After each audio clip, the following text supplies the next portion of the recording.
Novel رنگ حیات قسط 28۔ وہ آج پھر بالکنی میں کھڑی منتظر نگاہوں سے کبھی زاہد صاحب کے بنگلے کو تو کبھی سنسان سڑک کو دیکھ رہی تھی۔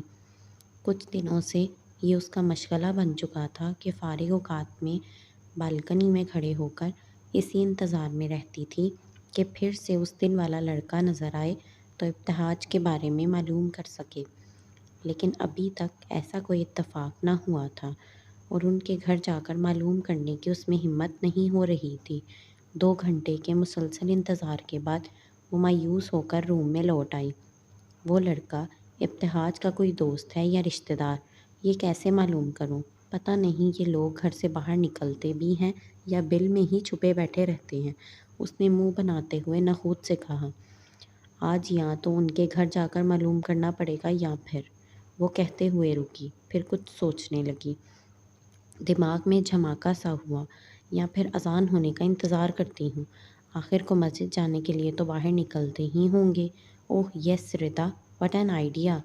وہ خود کلامی کرتے ہوئے فاتحانہ انداز میں مسکراتی بیڈ پر گر گئی۔ خوشی کی الوہی چمک اس کے چہرے اور آنکھوں سے پھوٹ رہی تھی۔ وہ ریموٹ اٹھا کر اے سی کی کولنگ تیز کرتے، کمبل تان کر پھر سے خواہشات کے دھاگوں کو محبت کی سلائی پر لپیٹتے ابتہاج کے خواب بننے لگی۔ وہ اوندھے منہ بیڈ پر پڑا آہستہ آہستہ بیدار ہو رہا تھا۔ حواس کچھ کام کرنے لگے تو وہ دھیرے سے پلکیں واگئے سامنے کی جانب دیکھنے لگا، جہاں پردوں سے چھن کر آتی سونے جیسی سنہری دمکتی دھوپ سے آنکھیں چندیا گئیں۔ وہ فوراً رخ بدل کر سیدھا ہوا، پھر ایک نظر بیڈ کے دوسری جانب سکون سے سوتے ابتہاج کو دیکھا، جو اسی کی جانب کروٹ لیے دایاں ہاتھ چہرے کے نیچے جبکہ بایاں ہاتھ بیڈ پر رکھے سکون سے سو رہا تھا۔ وہ نگاہیں اس پر مرکوز کیے اسے غور سے دیکھنے لگا۔ ذہن کے پانی جیسے شفاف پردے پر سحری کے وقت کا منظر گھوما۔ اس نے الارم کی آواز پر دھیرے دھیرے آنکھیں کھولی تو اپنے سامنے بستر پر ابتہاج کو موجود نہ پا کر فوراً سے اٹھا، مگر پھر اپنے پہلو میں کسی کی موجودگی محسوس کرتے اس نے نظریں گھما کر دائیں جانب دیکھا، جہاں ابتہاج ایک ٹانگ بیڈ پر جبکہ دوسری نیچے لٹکائے گہری نیند میں تھا۔ اس نے تھوڑا سا سر رکھ کر پیچھے دیکھا۔ ابتہاج بیڈ گراؤنڈ سے سر ٹکائے بیٹھنے کے اسی انداز میں لیٹا سو رہا تھا۔ وہ اس کے بال سہلاتے خود بھی بیٹھے بیٹھے ہی سو گیا تھا۔ بالاچ آسودگی سے مسکرا دیا، پھر آہستگی سے اس کا ہاتھ ہلا کر جگانے لگا۔ بھائی اٹھ جائیں، سحری کا وقت ہو چکا ہے۔ اس نے نرمی سے اسے مخاطب کیا، لہجے میں کچھ گھنٹوں پہلے ہونے والی خفگی کا شائبہ تک نہ تھا۔ وہ ایسا ہی تھا، اول تو کسی سے ناراض نہ ہوتا، اور اگر کبھی ہو بھی جاتا تو اس کی ناراضگی کا دورانیہ بہت قلیل ہوتا تھا۔ بالاچ کی آواز اور لمس محسوس کرتے وہ مندی آنکھیں کھولتے اٹھ بیٹھا۔ کافی دیر ایک ہی پوزیشن میں بیٹھے رہنے سے گردن اکڑ گئی تھی۔ وہ دھیرے دھیرے دائیں بائیں گردن ہلاتے گویا ہوا، اتنی جلدی ناراضگی دور ہو گئی؟ مجھے تو لگا تھا کچھ لے دے کے معاملہ رفع دفع کرنا ہوگا۔ وہ بولا تو لہجے اور آنکھوں سے شرارت ٹپک رہی تھی۔ خیر وہ تو روزے کی وجہ سے بچت ہو گئی، ورنہ اتنی آسانی سے تو میں آپ کو معاف کرنے والا نہیں تھا۔ اس نے دوبارہ اپنی ٹون میں آتے ہوئے کہا، لیکن بھائی آئندہ کبھی مجھے اس سے دور رہنے کا مت کہیے گا۔ آپ اچھی طرح جانتے ہیں ہم دونوں کے لیے ہی ناممکن ہے۔ وہ عاجزانہ لہجے میں کہتا یکدم سنجیدہ ہوا۔ ابتہاج نے اس کی بات سنتے گہرا سانس اندر کھینچا۔ وہ جان چکا تھا اس کا یہ فیصلہ بہت صبر آزما ثابت ہونے والا تھا۔ اس نے اس بات میں سر ہلاتے حامی بھری، مگر اسے تاکید کرنا نہ بھولا، لیکن آپ بھی میری بات پر غور کریں گے، اس کے تمام پہلوؤں پر نظر ثانی کریں گے؟ ابتہاج بھی اپنی انگلیوں سے خود کے بال سنوارتا سنجیدگی سے بولا۔ بالاچ نے فی الحال اسے ٹالنے کے لیے سر اس بات میں ہلایا اور فریش ہونے کی غرض سے واش روم کا رخ کیا۔ وہ اب بھی پوری توجہ کے ساتھ اسے ہی دیکھ رہا تھا، جو ہلکی ہلکی سانس لیتے گہری نیند میں سوتا معلوم ہو رہا تھا۔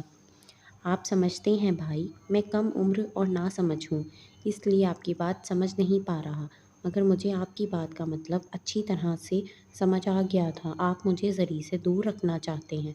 وہ ثانیے بھر کو رکا۔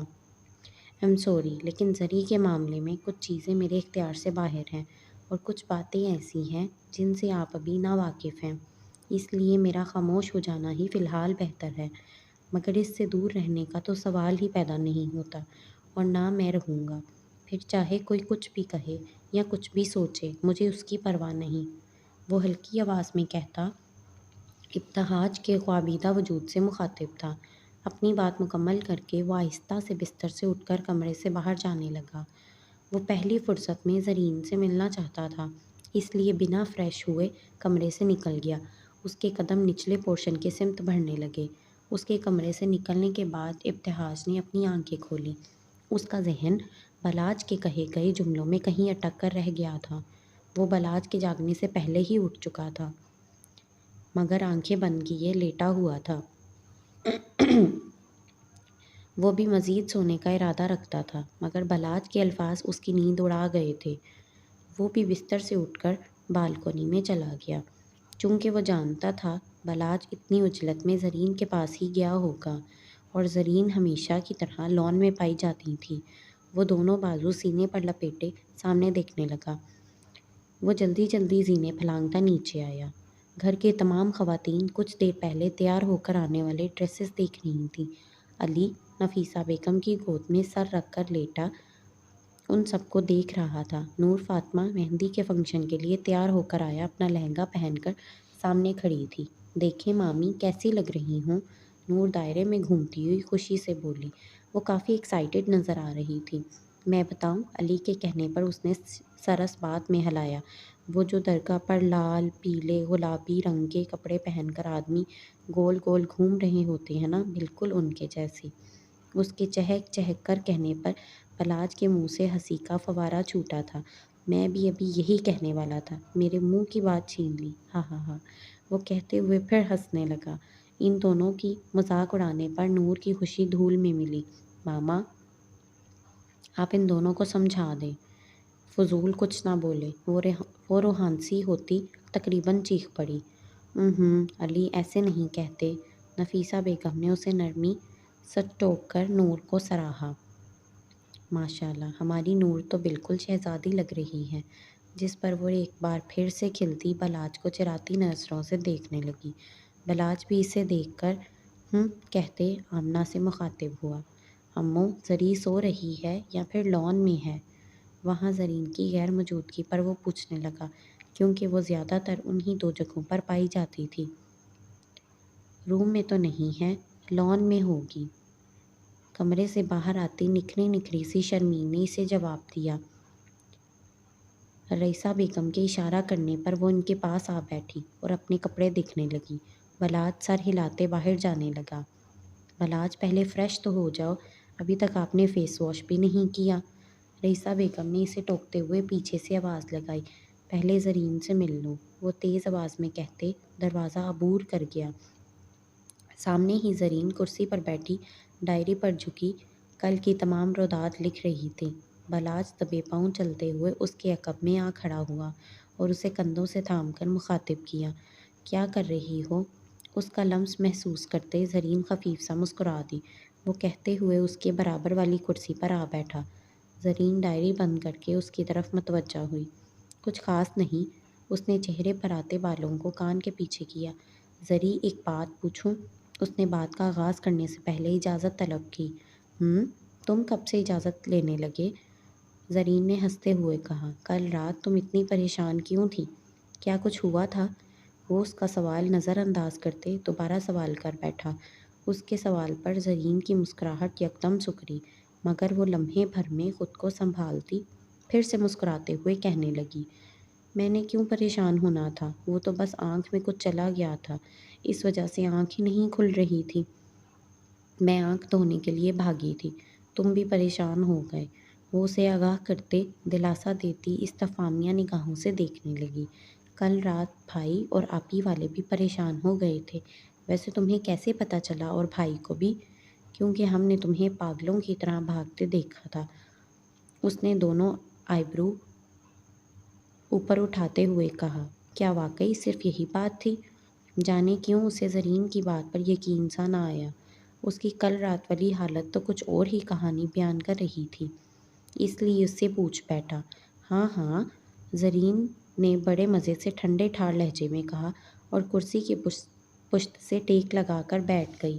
اللہ اللہ، تو پھر کل رات آندھی طوفان کیوں بنی ہوئی تھی؟ بلاج نے اسے اچنبے سے دیکھتے تقریباً چیختے ہوئے کہا۔ تمہاری خوفناک حالت نے ہم سب کو دہلا کر رکھ دیا تھا۔ وہ کل محکمہ موسمیات نے اگلے ہفتے سے مون سون کی بارشوں کا سلسلہ شروع ہونے کی پیشگوئی کی تھی۔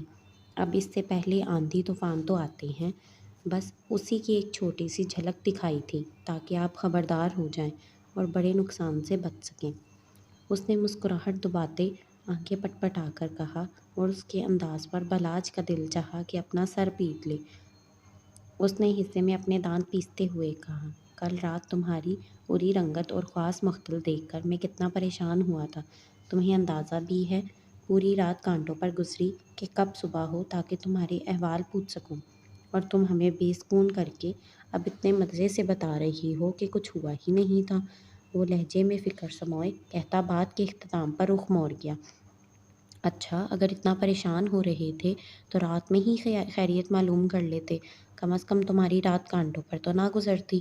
زرین نے اسے آڑے ہاتھوں لیا۔ بلاج نے خفگی سے اسے دیکھا۔ میں تو آ رہا تھا، پر بھائی نے، وہ بے ساختہ کہتے ہوئے خاموش ہوا۔ بھائی نے کیا؟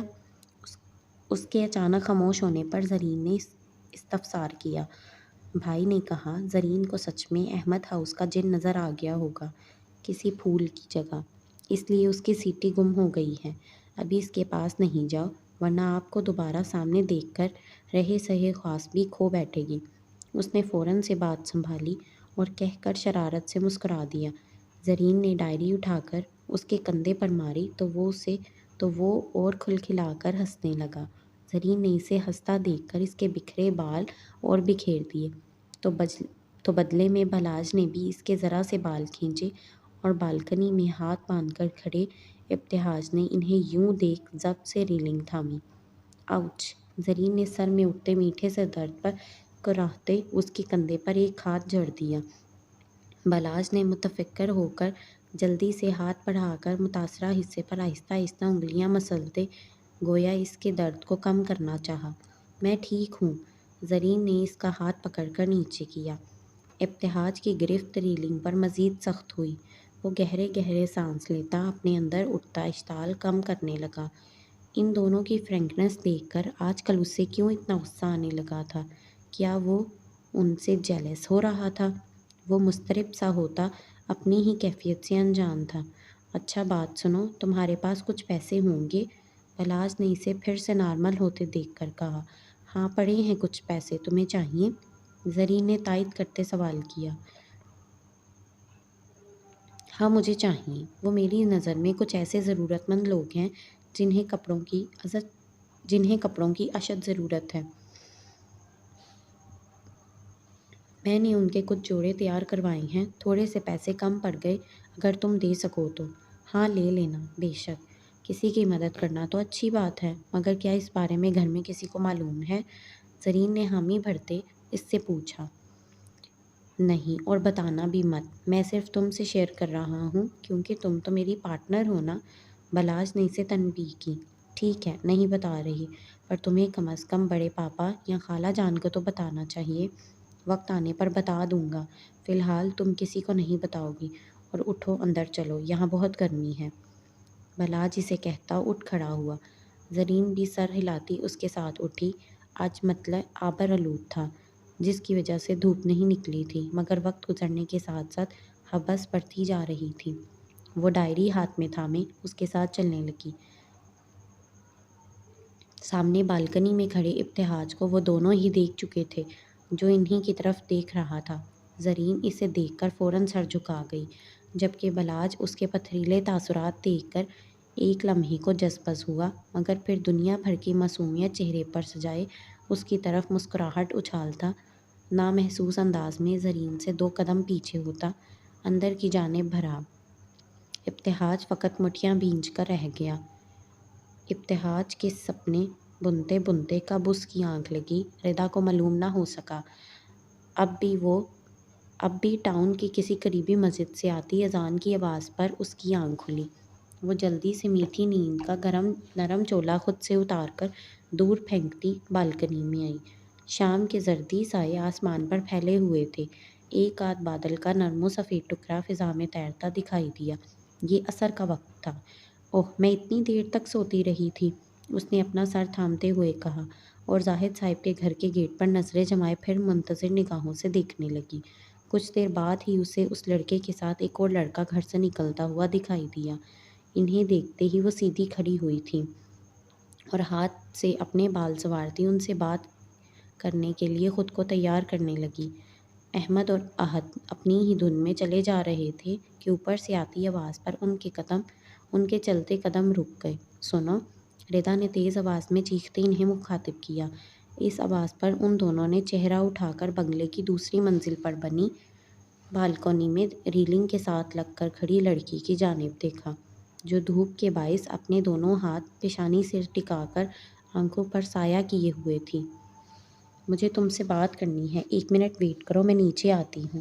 اس کے پھر سے کہنے پر انہوں نے ردا کو دیکھا اور پھر ارد گرد نظر دوڑائی، مگر روڈ پر ان دونوں کے سوا کوئی نہ تھا۔ میں تمہیں ہی کہہ رہی ہوں، یہیں رکو، میں ابھی آتی ہوں۔ ردا انہیں حیران اور پریشان دیکھ کر رکنے کا کہتی خود بھاگتی ہوئی نیچے کو آنے لگی۔ یہ کون ہے؟ احمد متحیر ہو کر احد سے پوچھنے لگا۔ وہ یہاں پہلی بار اس لڑکی کو دیکھ رہا تھا۔ بھائی، سعادت انکل اپنی پوری فیملی کو لے کر امریکہ چلے گئے۔ یاور بھائی نے اپنا بزنس وہاں سیٹ کرنے کے بعد ان سب کو بھی وہیں بلا لیا۔ وہ جاتے ہوئے اپنا بنگلو بھی سیل کر گئے۔ اب یہ نئی فیملی آئی ہے، کچھ عرصے پہلے ہی، جب آپ ٹرپ پر گئے ہوئے تھے۔ احد نے اسے تفصیل سے آگاہ کیا۔ مگر یہ لڑکی، اس سے پہلے احمد کچھ اور پوچھتا، وہ لڑکی گیٹ سے باہر آتی دکھائی دی۔ وہ خاموش ہو کر اسے دیکھنے لگا۔ ہائے، ایم ردا ربانی، ردا نے اس کی جانب ہاتھ بڑھاتے ہوئے کہا۔ یقیناً آپ مجھے نہیں جانتے ہوں گے، ہم کچھ ہفتے پہلے ہی یہاں شفٹ ہوئے تھے۔ احمد نے اس سے ہاتھ ملاتے ہوئے دونوں کا تعارف کروایا۔ میں احمد ہوں اور یہ میرا چھوٹا بھائی احد۔ ردا نے احد کو دیکھتے محض سر ہلا دیا۔ وہ دراصل میں آپ سے کچھ پوچھنا چاہتی ہوں، اس نے تمہید باندھی۔ جی پوچھیے، احمد نے اسے اجازت دی۔ آپ ابتہاج کے کیا لگتے ہیں؟ وہ پوچھتے ہوئے تھوڑا ہچکچائی۔ میں نے کچھ دن پہلے ابتہاج اور اس کے کزن کو آپ کے گھر سے نکلتے دیکھا تھا۔ وہ میرے کزن ہیں، مگر آپ انہیں کیسے جانتی ہیں؟ احمد نے چونک کر اس سے سوال کیا۔ آخر وہ انہیں کیسے جانتی تھی؟ وہ دونوں میرے یونی فیلوز ہیں۔ انفیکٹ ابتہاج اور میں ایک ہی کلاس میں ہیں اور ہم دوست ہیں۔ انہیں اس دن آپ کے ساتھ دیکھ کر سوچا آپ لوگوں کا ریلیشن معلوم کر لوں۔ اس نے مسکراتے ہوئے سچ میں کچھ جھوٹ کی آمیزش ملا کر کہا۔ اس کی بات سنتے ہوئے احمد نے سر ہلایا۔ اوکے، اب ہمیں اجازت دیں، نماز کے لیے دیر ہو رہی ہے۔ وہ جانے کے لیے پر تولنے لگے۔ ہاں، کیوں نہیں، اب جان پہچان ہو گئی ہے تو ملاقات بھی ہوتی رہے گی۔ اس کے کہنے پر احمد اور احد زبردستی مسکراتے ہوئے آگے کو چل دیے اور ردا اپنے لیے نیا راستہ نظر آنے پر خوش ہوتی واپسی کے لیے مڑی۔ اس کا مطلب ابتہاج کا تو یہاں آنا جانا لگا رہتا ہوگا۔ اس کے قریب آنے کے لیے مجھے ان سے قریب ہونا ہوگا، وہ دل ہی دل میں سوچتے اندر چلی گئی۔ ویسے بھائی، یہ بڑی ہی کوئی بدلحاظ اور چپکو لڑکی لگی مجھے، خامخواہ فری ہو رہی تھی۔ احد نے اس کے ساتھ چلتے ردا کے بارے میں قائم ہوئی اپنی رائے پیش کی۔ تم سے ہاتھ نہیں ملایا تھا اس لیے؟ احمد نے اسے چھیڑتے ہوئے سوال کیا۔ ہاں تو میرے ہاتھوں پر کون سے جراثیم لگے ہوئے ہیں؟ وہ اپنے دونوں ہاتھ سامنے کیے، انہیں الٹ پلٹ کر دیکھتا منہ بناتے ہوئے کہنے لگا۔ ہاں ہاں ہاں، میں ہوں ہی اتنا خوبصورت کہ لڑکیاں میرے علاوہ کسی اور کو دیکھ ہی نہیں پاتی۔ پھر تم کس کھیت کی مولی ہو؟ اس نے قہقہہ لگاتے ہوئے کہا۔ زیادہ شوخ بننے کی ضرورت نہیں، بابا کو جا کر بتاتا ہوں آپ نے کتنی لڑکیوں سے دوستیاں پالی ہوئی ہیں۔ احد نے اپنا مذاق بنتے دیکھ کر تپتے ہوئے کہا۔ بتا کر تو دیکھو، پھر تمہارے یونی کے کارنامے بھی ان کے سامنے رکھوں گا کہ آج کل آپ کا چھوٹا بیٹا ہاتھوں سے نکلتا جا رہا ہے اور کسی عبیرہ نامی لڑکی سے اکثر محو گفتگو پایا جاتا ہے۔ احمد نے اس کی کمزوری کو اس کے سامنے رکھتے ہوئے کہا۔ آہ بھائی، وہ بس میری فیلو ہے۔ اب کلاس میٹس ہیں تو بات بھی کرنی پڑتی ہے۔ ہم گروپس ورک کر رہے ہیں تو کچھ باتیں ڈسکس کرنے کے لیے اس سے بات ہوتی ہے بس، اس لیے زیادہ کچھ نہیں۔ آپ غلط سمجھ رہے ہیں۔ احد نے تیزی سے صفائی پیش کی، مبادا وہ زاہد صاحب کو سچ میں بتا ہی نہ دے، اور احمر سے کچھ بھید بھی نہیں تھا، کب کیا کہہ جاتا۔ تو پھر تم بھی خاموش ہی رہنا، میری بھی یونی فیلوز ہی ہیں جن سے بات ہوتی ہے۔ احمر اسے خبردار کیے گردن سے دبوچ کر آگے بڑھ گیا۔ احد نے اسے خونخوار نگاہوں سے دیکھا، وہ بیچارہ تو اب تک اسی سوچ میں الجھا تھا کہ احمر کو کیسے معلوم ہوا۔ آج چاند رات تھی، وہ تینوں عید کی شاپنگ کرنے کے لیے مال جا رہے تھے۔ زرین لاؤنج میں بیٹھی کسی کتاب کا مطالعہ کر رہی تھی جب بلاج کے سنگ آتے ابتہاج نے زرین کو مخاطب کیا۔ بلاج علی کو دیکھنے کے لیے حذیفہ کے روم میں چلا گیا۔ آج تم نہیں چل رہی شاپنگ کے لیے؟ اس نے زرین کو آرام سے بیٹھے دیکھ کر سوال کیا۔ وہ ہر ایونٹ پر ان کے ساتھ ہی شاپنگ پر جاتی تھی۔ نہیں، آپ لوگ جائیں، میرے کچھ نیو ڈریس رکھے ہوئے ہیں، انہی میں سے کوئی پہن لوں گی، اس نے کہتے ہوئے ابتہاج کی طرف دیکھنے سے مکمل گریز کیا۔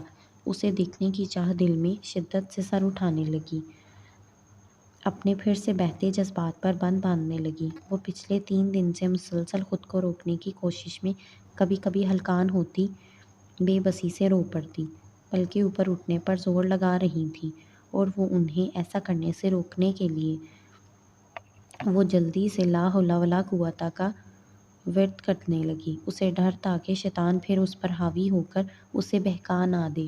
اوکے، ابتہاج نے بے نیازی سے کہتے کندھے اچکائے۔ اس نے تو پوچھ کر مخص اپنا فرض پورا کیا تھا۔ وہ بھی پلٹ کر حذیفہ کے روم میں چلا گیا۔ اس کے جاتے ہی اس نے گہری سانس بھرتے خود کو نارمل کرنا چاہا۔ وہ دھڑکتے دل کے ساتھ اور نم آنکھوں سے دعائے نور پڑھنے لگی۔ قربانی آسان کہاں ہوتی ہے، اور جو آسان ہو وہ قربانی کیسی؟ اسے مارنا تھا اپنے دل کو، اور وہ مار رہی تھی۔ اسے نور چاہیے تھا، اور نور اتنی آسانی سے نہیں ملتا۔